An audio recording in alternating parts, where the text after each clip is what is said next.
So this is very simple how we make this. We're going to take the Probiotic, 1 capsule, and then we will open it up. And then we're going to take inulin. This is a tablespoon. Take 2. Take organic, 1/2 and 1/2.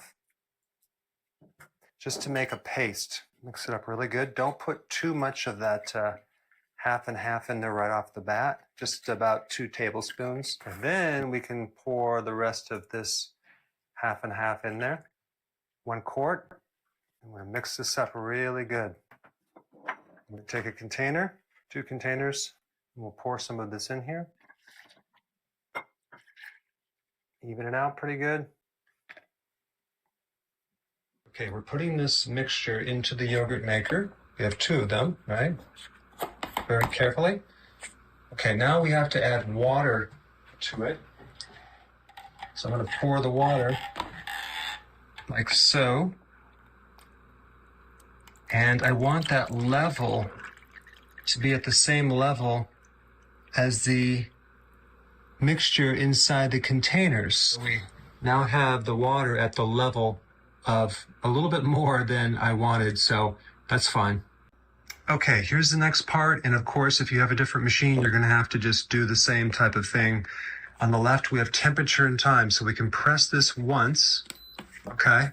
And then we want this at 99 degrees Fahrenheit, so we're going to bring this down, okay?